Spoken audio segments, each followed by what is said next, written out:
ASN ini punya kepentingan Oke. karena dia punya juga harapan ataupun digoda untuk mendapatkan iming-iming jabatan tertentu. Ada satu motif memang dia sadar ingin memanfaatkan untuk kepentingan pribadi. Tapi yang terakhir yang Pak Dedi ilustrasikan, orang tidak tahu haknya. Dia dalam posisi yang tidak bisa membela diri karena tidak tahu haknya, sekaligus dia tidak punya saluran pengaduan. Melaporkan heboh, ya kan? Tapi kita tidak tahu proses pemeriksaannya seperti apa dan tidak dipublikasikan akuntabilitasnya, tidak dipublikasikan bagaimana hasil pemeriksaan dan sanksi misalnya yang diberikan.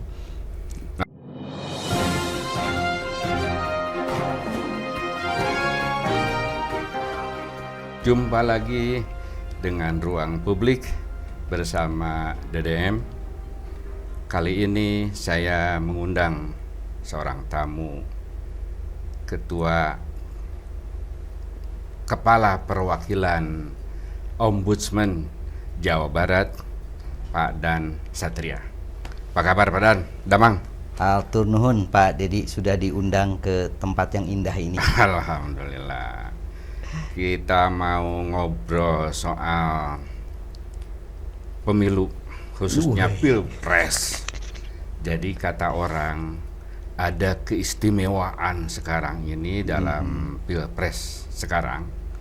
Salah satu keistimewaan itu ialah soal betapa netralitas ASN itu sekarang rada-rada melenceng gitu. Dan ini seperti rada masif. Misalnya kita lihat kasus di Garut. Ada Satpol PP dengan terbuka menyatakan dukungan terhadap salah satu paslon tertentu. Di Ciamis seorang guru SD membuat lagu yang memberikan dukungan terhadap salah satu paslon yang sama di Garut gitu. Kemudian juga di Bekasi itu pejabat, bupati, wali kota, bupati itu, di Bekasi itu, wali kota ya? Saya lupa wali kota atau bupati lah ya. Kalau nggak salah bupati itu yang juga dengan terbuka ya mendukung salah satu paslon. Dan itu hampir sama nomornya itu juga gitu. Nah, ini ada apa sebenarnya ya dengan ASN kita ini? Padahal kan aturan itu sudah jelas bahwa mereka itu harus netral. Mereka adalah abdi negara yang harus melayani semua pihak, gitu. Karena harus melayani semua pihak, maka dia harus dalam posisi netral, gitu. Badan. Ya. Pak Dedi, sebenarnya yang tadi disampaikan kasus-kasus ini bukan barang baru. Kami juga melihat misalnya sejak tahun 2019 lalu, memang selalu ada potensi pelanggaran netralitas oleh ASN ini dan penyelenggara negara pada setiap pemilu. Tahun 2019 yang lalu misalnya Pak Dedi, Bawaslu itu menemukan pelanggaran netralitas ASN itu jumlahnya 914 temuan. 19. Bahkan Komisi Aparatur Sipil Negara itu menemukan lebih besar lagi ketika misalnya ada pemilihan pilkada. Pada tahun 2020 misalnya lembaga ini mencatat ada 1.596 ASN yang terbukti melanggar dan sudah dijatuhi sanksi. Artinya memang dalam setiap kontestasi baik itu pemilu maupun pilkada, ASN ini memang berpotensi melakukan. Kalau ini kan bukan potensi lagi, memang kejadiannya sudah. Yes, dalam setiap kontestasi itu, untuk itu pada saat ini Ombudsman sejak awal sudah mempunyai kerangka pengawasan agar netralitas ASN dan penyelenggara negara tetap. Kenapa? Pertama, pemilu itu adalah bagian tugas negara dalam menjamin hak demokrasi, hak politik dari masyarakat. Sehingga pemerintah harusnya mengikuti prinsip-prinsip jujur, adil, akuntabilitas. Ya. Yang kedua yang juga menjadi sorotan kami adalah jangan sampai pemilu ini karena ada sikap politik itu mengganggu pelayanan publik, sehingga pelayanan publiknya nanti tidak Optimal, tidak ya. optimal dan tidak bisa diskriminatif. Dua hal ini yang menurut saya, terima kasih diundang sore ini, kita harus antisipasi agar potensi pelanggaran ini dapat terus diawasi dan dicegah, gitu Pak Dedi. Ya. Nah, sebetulnya yang lebih istimewa dari Pilpres sekarang atau pemilu sekarang ini, tadi kan disebutkan kasus-kasus ini terjadi di 2014, 2019, tapi yang agak lebih istimewa nih Padan di Pilpres sekarang ini ternyata memang di atasnya juga memberikan contoh gitu. Pak Lurah itu ya cawe-cawe gitu, mulai masuk ke MK, mulai ke KPK gitu, kemudian juga bisa Bawaslu dan KPU kan gitu. Nah ini termasuk misalnya dalam perdebatan pun memberikan tanggapan gitu, saya kecewa gitu. Itu kan seperti mengidentifikasi kekecewaan beliau itu dengan kekecewaan paslon tertentu yang juga kecewa dalam perdebatan kemarin ini yang terakhir gitu. Nah ini kan lebih istimewa gitu. Jadi seperti ada role model gitu ya. ASN ini, oh ya karena bapak saya seperti itu, maka saya juga harus empati atas apa yang diikhtiarkan oleh beliau, kan bisa gitu kan Padan ya gitu. Nah ketika kita tadi mengungkapkan sebetulnya ini bagian dari tradisi Pilpres pemilu, sikap ASN yang agak miring-miring itu gitu, apalagi sekarang ditambah dengan gitu bapaknya sendiri gitu itu ikut serta cawe-cawe. Nah apa sebetulnya ya yang bisa kita identifikasi, apakah sikap relatif masif untuk tidak netral itu karena tadi ada role model itu gitu, atau karena panggilan sendiri ya naluri politik lah, iya kan? Saya ke depan kalau sekarang jadi bupati misalnya ya boleh jadi nanti gubernur gitu, kan gitu. Atau misalnya yang tadinya sekda ya jadi lebih meningkat lagi nanti gitu. Coba kita identifikasi Pak. Oke. Waduh berat nih Pak Dedi ya. Jadi gini, pertama betul, saya mulai dari kalimat Anda awal ya. Memang kita sudah mengidentifikasi ada beberapa aktor yang perlu kita perhatikan secara serius, yaitu para pimpinan yang mempunyai kekuasaan dalam mengarahkan kebijakan maupun resource atau sumber daya. Tentu. Dari mulai presiden, gubernur, semua pimpinan, wali kota, bupati, itu semua yang mempunyai potensi mengerahkan sumber daya dan kewenangan politiknya. Itu yang pertama. Yang kedua, ASN. ASN ini tadi Pak Dedi juga sudah menyinggung, ASN ini punya kepentingan karena dia punya juga harapan ataupun digoda untuk mendapatkan iming-iming jabatan tertentu, misalnya mobilitasnya, sehingga mereka punya kecenderungan memberikan dukungan pada salah satu misalnya kontestan. Yang ketiga, honorer. Ini yang paling lemah seringkali, mereka itu tidak saja punya manfaat, tapi mereka yang paling juga bisa diintimidasi. Karena posisinya rentan, sangat tergantung dari kebijakan-kebijakan tadi. Dan dia ingin sekali jadi pegawai negeri, misalnya begitu, sudah 10 tahun, misalnya begitu kan, nasib dia akan tergantung dari kebijakan yang akan diambil oleh calon pemimpin yang sedang berkontestasi. Dan yang terakhir tadi Pak Dedi bilang, sampai level paling bawah, kepala desa. Kepala desa itu punya misalnya kewenangan memberikan layanan administratif. pemetaan bansos gitu kan, pendataan bansos, kewenangan-kewenangan sekecil apapun itu kalau sudah diintervensi oleh kepentingan politik bisa berbahaya tadi. Dia bisa satu sisi menggunakan kewenangannya untuk kepentingan politik, tapi di sisi lain kepentingan politik bisa mengganggu objektivitas, profesionalitas, dan juga keadilan dalam memberikan pelayanan publik yang di awal tadi Pak Dedi mengatakan harusnya sama untuk semua. Equal ya. Equal. Itu kita baru ngomong soal pemetaan aktor. Lalu yang kedua, saya ingin melengkapi apa yang disampaikan Pak Dedi tadi. Kita harus melihat aparat sipil negara, dalam hal ini tentu saja sebenarnya berlaku bagi semua penyelenggara, itu punya potensi tapi juga sekaligus rentan untuk diintimidasi, rentan untuk diintimidasi, dikerahkan, dimobilisasi. Pada satu diiming-iming. Kalau persoalan yang pertama tadi soal kewenangan yang bisa dialihkan pada kepentingan politik, satu-satunya cara adalah kita mengembangkan sistem pengawasan yang lebih baik.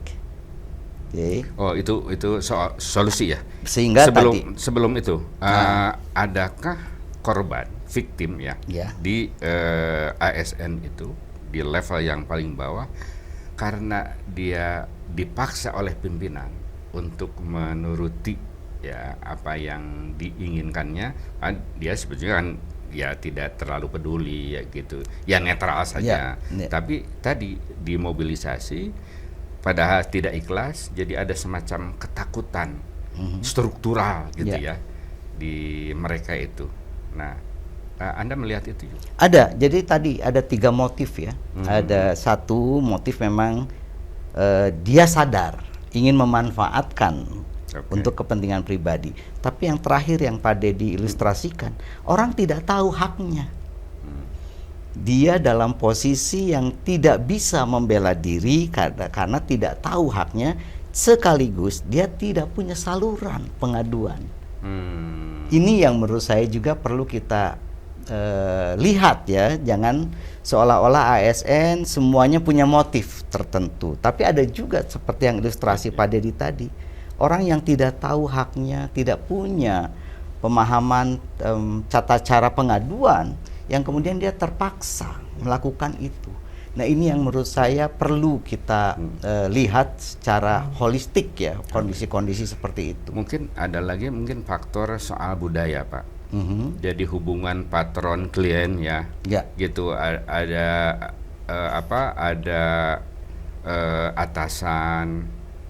atasan itu sama dengan bapak, sama dengan rujukan, sama dengan yang harus ditaati gitu. Pakai gitu gitu ya, mau gimana lagi ya, gimana ini aja lah, dunungan kan gitu kalau orang Sunda, gimana dunungan lah kita akan ikut, karena kan pola budaya kita kan masih ya cukup kuat lah patron kliennya gitu ya. Selama sistem pengelolaan birokrasi belum mapan, sistem meritnya, sistem penilaian, merit sistemnya, penilaian, mekanisme promosi, mutasi tidak akuntabel, maka memang saya kira kita dalam posisi yang untuk menilai si ASN akan tergantung pada kebijakan pimpinannya, akan tergantung pada kebijakan atasannya. Di sini yang tadi memungkinkan kemudian terjadi mobilisasi, terjadi intervensi atasan kepada para pelaksana pelayanan publik. Ini yang menurut saya juga berkaitan ya dengan bagaimana sistem reformasi birokrasi itu berjalan. Kalau sistem birokrasinya sudah berjalan, saya kira ASN tidak ewuh pakewuh karena memang tidak tergantung pada individual. Kita lupa ya Pak Dedi, pemimpin dimanapun bisa berubah. Kita sudah cukup bagus mengganti pemimpin setiap 5 tahun sekali dan membatasi kepemimpinan dimanapun, pada level nasional sampai level itu. Tapi birokrasi kan lebih panjang dari itu umurnya. Nah, tapi birokrasi tidak terlindungi, sehingga betul-betul akan tergantung dari kepemimpinan dari atasan. Saya kira demokrasi ini di level ASN harus diiringi juga dengan reformasi birokrasi yang melindungi karir, melindungi pengembangan ASN itu sendiri. Pak, kan isu birokrasi, reformasi birokrasi, salah satunya renumerasi gitu, peningkatan gaji itu kan terus meningkat gitu. Nah, tetapi soal tadi ketidaknetralan ini terus berulang dari pemilu ke pemilu. Nah, padahal kita udah bicara lama nih tentang birokrasi, reformasi birokrasi. Nah, poin persoalan, apakah tidak jalan atau reformasi birokrasi itu sekedar sistem yang ya tidak bisa ditegakkan karena pemimpinnya ya tadi tidak membuat kebijakan yang tegas terhadap sistem, misalnya terhadap pemberlakuan sistem misalnya. Itu jadi ya asumsikanlah bahwa sistem itu sudah terbangun gitu Pak, tetapi sistem itu tidak berjalan karena faktor pemimpin gitu tadi. Ya, kalau yang bisa kita lihat kan? Ya, tapi kalau sistem yang baik seharusnya mengatasi kepemimpinan. Bahkan pemimpinnya harus tunduk pada sistem itu. Ya, makanya reformasi birokrasi itu berarti problem kan sampai sekarang. Ini kan masalahnya tadi belum berjalan seperti yang diharapkan, seperti yang diatur dalam norma-norma yang sudah cukup banyak itu. Pada saat pelaksanaannya belum menyeluruh. Sistem itu berjalan. Tadi yang paling sederhana, ketika ada misalnya seleksi pada jabatan posisi tertentu, ujung-ujungnya kan terpilih 3 untuk dipilih secara politis. Oke. Kan begitu ya? Problemnya di situ ya. Begitu kan? Kita jadi belum 3 seidealnya. itu mungkin dilihat dari kompetensi, akuntabilitasnya segala macam oke ya. Betul. Tapi ketika mekanismenya sudah berjalan ya Pak Dedi ya. Tim selnya saya kira sudah kompeten ya. Orang terbuka, siapapun dengan yang memenuhi syarat bisa daftar. Tapi kan ujung-ujungnya ketika terpilih pada mengkerucut pada pilihan ini, maka putusannya politis. Menjadi putusan politis. Begitu juga katakanlah misalnya kalau dilakukan pada jabatan-jabatan, sekalipun itu jabatan-jabatan bukan pemimpin ya, tapi jabatan struktural. Kan begitu. Ini yang menurut saya perlu ada penguatan bahwa sejak awal proses pengembangan karir yang tadi Anda sebutkan, promosi, mutasi, itu harus mempunyai tolak ukur yang jelas sehingga tidak ada intervensi selain kompetensi. Gitu. Nah, di sini masih memungkinkan. Lagi-lagi itulah celah dalam suasana-suasana pemilu seperti ini bisa menjadi godaan sekaligus juga menjadi alat intimidasi gitu kan kepada birokrasi. Ini yang menurut saya berkaitan meskipun tidak secara langsung ya berkaitan dengan pemilu, tapi ini menjadi celah yang menurut saya harus diperbaiki. Tapi iya ya, misalnya yang rentan itu kan ketika satu rezim katakanlah berkuasa, itu kan ada pendukung-pendukungnya. Nah, ketika para pendukungnya itu ditempatkan jadi komisaris, jadi apa segala macam, dari situlah celah tadi ketidaknetralan kan. Ya. Dan dari situlah celah pemanfaatan resources gitu untuk ya mobilisasi politik kan Pak. Ya. Gitu. Nah, lebih spesifik kan sebenarnya ada ruang-ruang di mana itu menjadi ranahnya teknokratis. Misalnya pada jabatan-jabatan teknis itu kan sebenarnya sudah clear. Syaratnya clear ya, syaratnya jelas, jenjangnya bagaimana gitu.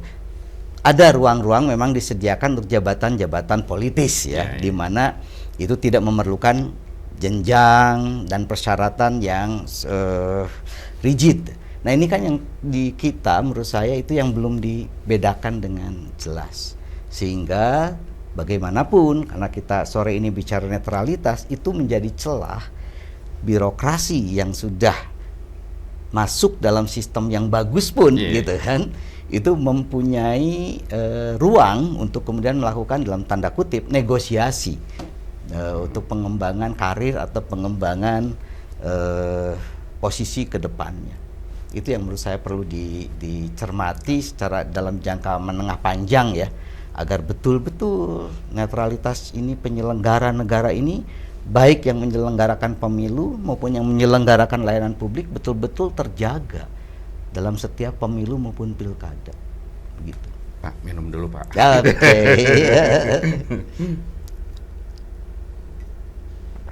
Nah, sekarang apa yang harus dilakukan supaya kita bisa mengeliminasi ya ketidaknetralan ASN ini? Gitu. Oke. Saya kira saya sudah meminta para pimpinan daerah untuk memperkuat pengawasan internal sehingga ruang-ruang potensi pelanggaran tadi bisa diantisipasi, karena tadi ini bukan yang pertama, sebenarnya petanya sudah sangat lengkap, antisipasinya sudah bisa diantisipasi. Yang kedua, saya kira saya juga mendorong atau Ombudsman mendorong dibuka saluran-saluran pengaduan dari publik, partisipasi publik untuk melakukan pengawasan pada ASN ini menjadi penting gitu, karena publik yang seringkali lebih tadi punya kepentingan, punya hak untuk mengawasi netralitas penyelenggaraan pemilu maupun penyelenggaraan layanan publik. Yang ketiga, saya kira Ombudsman berkepentingan untuk juga mengaudit atau memeriksa pengelolaan pengaduan yang diterima oleh semua lembaga. Kami berkoordinasi betul agar setiap pengaduan itu diperiksa sesuai dengan SOP-nya dan akuntabel, sehingga masyarakat makin lama makin percaya bahwa kita ini serius ngurus pemilu, kita ini serius ngurus pelayanan publik. Trust itu harus dibangun sehingga kemudian masyarakat akan dengan sendirinya melakukan pengawasan dan berpartisipasi. 3 hal ini yang saya sedang kembangkan pada tahun ini. Ada jaga pemilu sekarang itu, ada Perludem, ada juga dulu tuh KKIP atau apalah gitu ya. Jadi banyak lembaga-lembaga yang tumbuh dari masyarakat, ya LSM gitu, yang mengawasi pemilu, dan itu berarti di bawah Bawaslu itu harus dilegitimasi oleh Bawaslu. Pengawasannya? Enggak, kan nanti itu kan pengaduannya kan ke Bawaslu.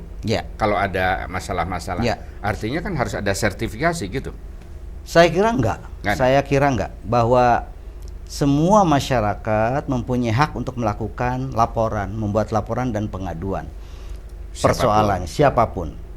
Persoalannya adalah bagaimana kita juga membantu mereka mengawasi penyelesaian laporan oleh Bawaslu maupun oleh penyelenggara layanan publik yang internal tadi.